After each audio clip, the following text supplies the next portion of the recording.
I am Mightykeef. Welcome, ladies and gentlemen, to a new video brought to you by yours truly, Mightykeef. Now, for my new viewers, my new subscribers, this format of video might be a little different than what you guys are used to. You know, we love to have fun around here. Primarily, I do skits on this channel, but sometimes when there's a topic I really want to discuss, I sit down and have some real talk real quick with you guys. Now, I'm sure you've heard all the craziness surrounding Last of Us 2, the controversy and the division and everything about it. I'm not gonna go too much into details, you all already know. Got a 95 critic rating everywhere, 10s out of 10s, everyone loved it, you know, IGN 10 out of 10, You Live as Ellie, whatever. But the court of public opinion deemed this game dick on the ground. Alright, this game was absolutely garbage fire, dumpster, doo-doo butthole. Nobody really wanted to touch it with a 10-foot pole. Everybody was like so angry for various reasons, right? Now, are some of those reasons genuine? Do I think that the fan base genuinely disliked the direction in which this game went to? Yes, I get that. Do I think there are some people who are Last of Us haters that are taking opportunities and shitting on this game when they never even played it? Yes, I think that as well. I think there's a collection of hate coming from all different angles, right? And I do think so. I think a lot of it is exaggerated, but I think some of it is warranted, and I'll get into that today. First, preface this by saying I didn't look at any leaks. I don't do that. I'm not that type of person. I don't really like looking at reviews or previews either of games because I like going in there and just making my own coming to my own conclusion of what this game was like, right? I have much confidence in my own ability to deliberate whether a game is decent or not. For me, I can't say it's decent for you, I can only say it's decent for me. So, to get into the meat and potatoes of this video, right? I usually like hearing my good news last. I like hearing the bad news first because I can always end the day off with some good news. So I'm gonna give you all my dislikes about this game, and then I'm gonna give you my likes. So starting off with my first dislike, the entire second half is trash. I hated it. Just kidding, it's not that bad. But it was the pacing kind of got hit during the second half. And I get what they were doing. They were trying to get you to love Abby, or not love, but sympathize with Abby, and say, hey, you know, you may have killed your favorite character, but your favorite character was not that good of a person. He murdered a lot of innocent people. I get it. I get that. And I understand that. But I already knew that coming into the game. Joel was not a good person. I don't know if that... I don't know if that's a surprise to anybody or not. Joel was not a good person. He was a very human, though. He was very relatable. He was very selfish, and that's what people loved about him. But he wasn't good. He killed a lot of innocent people. The whole point of Last of Us 1 was a character dilemma for Joel, and his question of whether he would save one person and kill many, or save many and kill one, all dependent about his emotional bias towards the one. And that question was answered. He said, yes, I'm going to save the one to kill the many. That was it, right? And in order to do that, he had to kill innocent people, right? So that was it. We got the question answered to the problem. And that was it. His character was done. He didn't even need to be in the game. But he was in the game, and he got murdered by Abby, and that's one of the things I'll talk about a little bit further, because that's what a lot of people hated. But the entire second half kind of just didn't mesh well with me, because you're supposed to be like, yeah, Joel was supposed to die anyway because he wasn't that good of a person, but I just didn't like the way it was delivered. Number two, and kind of harping back to the second half, I don't like that Ellie went back to kill Abby. She got her ass whooped at a certain point in the game, and she should have just held that L and stayed home, became a family man or family woman. After Abby beat the sonic rings out of Ellie, right, broke both her arms, almost killed her and her girlfriend, Ellie should have just stayed at home with Dina and lived their life, because that was kind of it. It didn't make much more sense to go after her again like a year or two later, because you already lost. All right, you already understand why she went to kill Joel. Before, you didn't understand it. So it was pretty understanding that you'd want to go and kill her because this random person came out of nowhere and murdered your father figure. But now you understood why. And you were like, hey, don't kill them. I get it. I sympathize with you. Kill me instead, right? And then after you get the shit beat out of you, you're like, nah, I'm gonna go back out there. That was ridiculous. As soon as Tommy came in, and that kind of segues into my next critique about this game. Tommy was a completely different person in the second half. Like, in the beginning, he was like, hey man, Ellie, I don't want you to go and fight these people because you know, Joel wouldn't want that, or blah, blah, blah, blah, blah, blah. I'm gonna go do it by myself. He literally just went by himself to kill these people. And then the second half, he just threw all of that out the window and was like, actually, I can't do this. You're gonna have to do this, Ellie. Go ahead and beat her ass, please. I did not like that at all. I was like, y'all should have just stopped right there. And you can make the argument that she had the PTSD, right? That she was like, I couldn't live, blah, blah, blah. If that is truly what's going on, and that's what they showed, they should have delivered it a little bit better. It should have been a little bit more time. I needed to see there was only one scene that showed me that the PTSD was affecting her everyday life. You should have took some time and showed me that this girl could not have a normal life anymore unless she confronted Abby one more time. There was only one scene where the PTSD was kicking in, and that's not enough to convince me that your entire life revolves around this PTSD. So I think if that was what they were shooting for, it was not delivered well at all. Next critique was the clickers. The clickers were just too damn easy. Not as Abby, because Abby was more of like Last of Us 1 type, where you needed to create a shiv in order to kill the clickers. While you're with Ellie, you could just sneak up behind them and kill them. They were essentially useless. In the first game, were essentially like mini bosses because you couldn't just mindlessly get behind them and kill them, or you couldn't just walk up to them, shoot them in the head, and you're good, because it took a few shots to the head to get them. And those shots are gonna wake up every zombie in the building. So they were kind of like a checkpoint, right? Like a skill checkpoint of like, you need to be able to get around this to progress, or you're just going to lose. Like everything's gonna get alerted, you're going to die. In this game though, they were kind of just another zombie. Like you could just walk up behind them and kill them just like you could every other fungus creature. And I was like, that's kind of whack. I didn't like that at all. Next critique, the scars that you save, kind of bland. I think it was a very big waste of time. I guess they did it to add on some more sentimental value, like, oh, Abby's a good person because she's saving the enemy, all right? She's saving people who were deemed the enemy this whole time. But like, they were just so boring. It was just not, they could have used that time for just anything else, like something else. It was just so boring, and I didn't like those characters at all. And that was sad because that consisted of like 12 hours of the game. If it was a 2-hour part, I wouldn't even have brought it up. I'd have been like, all right, I'll just eat this 2 hours, whatever. They were there for the entirety of the second half, and they were prevalent, and I was just like, this is such a waste. Another one is Isaac. Isaac was in the trailers. Isaac was talked about through the entire game, and he kind of came off as like, this is the head honcho. This is the bad guy. This is this figure that you don't see but you always hear about. Both factions are talking about him.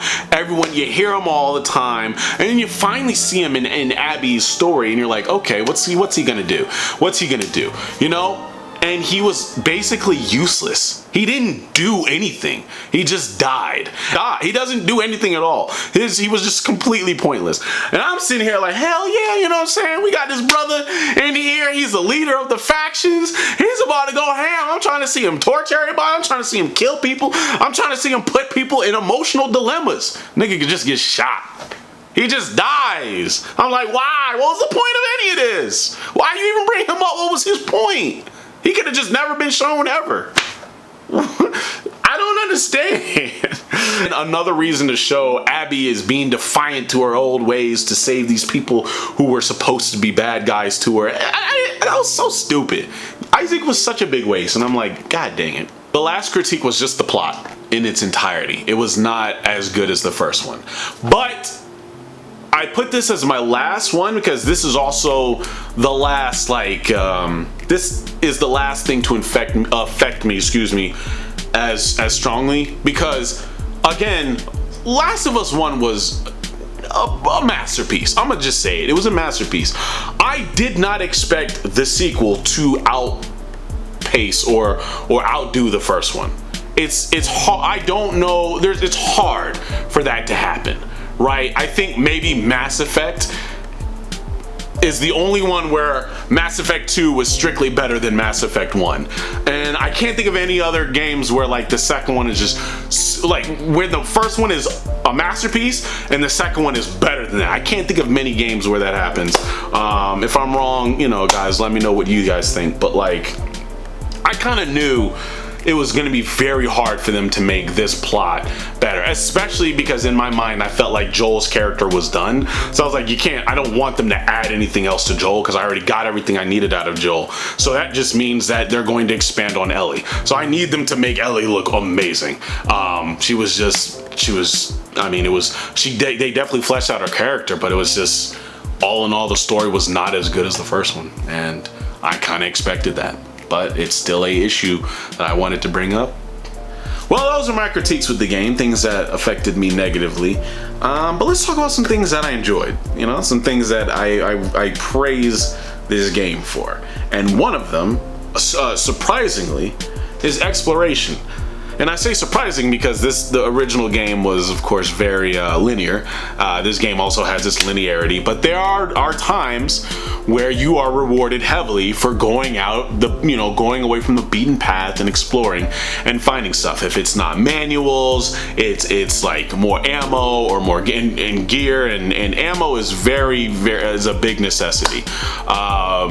More materials and things of that nature, or finding more lore. Like I found a few cutscenes off the beaten path that I just never would have came across had I not gone over it and checked a building that had a guitar in it, or checked a building that had like a certain mirror or whatever in it. There are things that were like rewarded to you for going and exploring, and I was like, this is really fun. I love games where you get stuff like that from. As you can tell, I'm a big Breath of the Wild fan, so kind of odd to praise, but if you know me, you know I was like, going into this, I was like, ugh. Ellie is not the greatest character, so I was worried what this game would be like if you only played as Ellie, because in the first game there was a bit where you only played as Ellie, and it was just kind of like cool, I guess, but I was kind of just waiting to get back to Joel. But in this game, you just always play as Ellie, and I was like, I don't know if her dynamic or her character is going to be enough to satiate me for the entirety of the game. And I wasn't as annoyed, I guess, if that's a praise. I wasn't as annoyed. It was actually pretty interesting to see her not this happy-go-lucky kid. She wasn't really happy-go-lucky, but she was very like more curious, more playful in the first one, always touching toys and stealing from people, but in a playful manner. And this one, she was just like, yeah, man, I'm in my troubled teen years, and I'm rebellious, and I'm ready to kill. I've heard, I've been dragged through the mud. People I love have died, and I'm this whole Sasuke endeavor, and I was like, it wasn't as terrible as I thought it was. So that made it bearable. Another praise is the game is just gorgeous, as I thought it would be. The game is gorgeous. It never stops being beautiful, right? I don't know, I guess that's because they didn't have to make a huge open world, but it never stops being beautiful. Like the issue where Final Fantasy VII Remake, where it was beautiful, but then there was some inconsistencies where it was ugly. This never happened. This game was always gorgeous. It was so immersive. That alone was amazing. And it aided, and it had to be too, because this is a game that was just like, it had to look gorgeous, and it looked amazing. Another praise is the music. It was a masterpiece, as I figured it would be. The first one was a great OST. This one has a great OST. It is so beautiful. I mean, they get every scene perfect. When they want you to feel sad, you feel sad. When they want you to feel like something big is about to happen, you feel that way. When they want you to feel happy, you feel that way. When they want you to connect with the character, the music does its job flawlessly. And I think that is very important for any game, not just a AAA game. I think that is very important in general, if you want to portray what something is supposed to be like at a certain time, and they do a perfect job of it. This one was a little odd to have as a praise because I can see why it could also be a negative, but I'll just say it. The combat more or less was the same as the first one, but I loved the first one. It's combat. So it's hard for me to put this as a negative, because if I love the first one's combat, then I have to by default put it as a like, right? I mean, you let me know. Doesn't that make sense? I don't think just because it's a second one, it has every single part of the game has to be completely different. I think if the formula works, you don't have to always change up the formula, right? That doesn't mean make it a carbon copy of the first one, which this game is not. But the combat more or less was the same. But again, I loved the combat from the first one. So because it's the same, I guess I gotta put it under a praise, right? So another praise is the tone. They keep the tone pretty consistent. It's a very gruesome, very gory game, right? When you kill people, you kill somebody. I mean, you're slicing people's jugular, you're shooting people in the head, you're breaking necks. I mean, you're shooting limbs off. This is a very somber game. It is always feeling that way. I mean, you're in Seattle, for Christ's sake. It's always cloudy there. There are statistics there about events that I'm not going to talk about on this game that lead to many deaths. I mean, the game, it's all the same tone, and the consistency in that is very clean. It's very good. They do a very good job of it, and it needs to be that, because that's how that's how that game is. The characters, I enjoyed the characters for the most part. They weren't anything stupendous, but they were good to move the story along. It was very good to move the story along. You know, the Jesse character, whoever the voice actor for that person is, it made me really like. I enjoyed most of the acting in the game. You know, the voice actors were top notch. The motion capture of the game was top notch. The characters, they were pretty good. Nothing as crazy good as first one, but again, the first one was just Joel and Ellie. That was prime. Everyone else had kind of a back seat.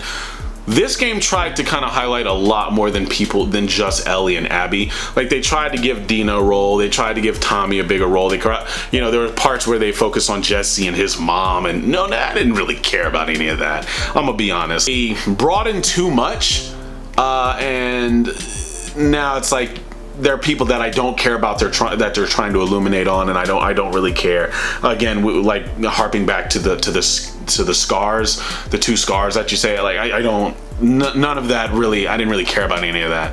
But for the most part, the other characters were very good. I liked Dina. I liked her dynamic with Ellie. And I'll be honest, and this is probably the most controversial that I'm gonna talk about, I didn't mind Abby. Of course, at first, when she killed Joel, I was like, oh my fucking goodness, I hate this woman, blah, blah, blah, I'm gonna kill her, oh my God, I'm gonna tear her apart. But after playing as Abby, I was like, you know, yeah, she's just this muscular chick that was trying to just mind her own damn business.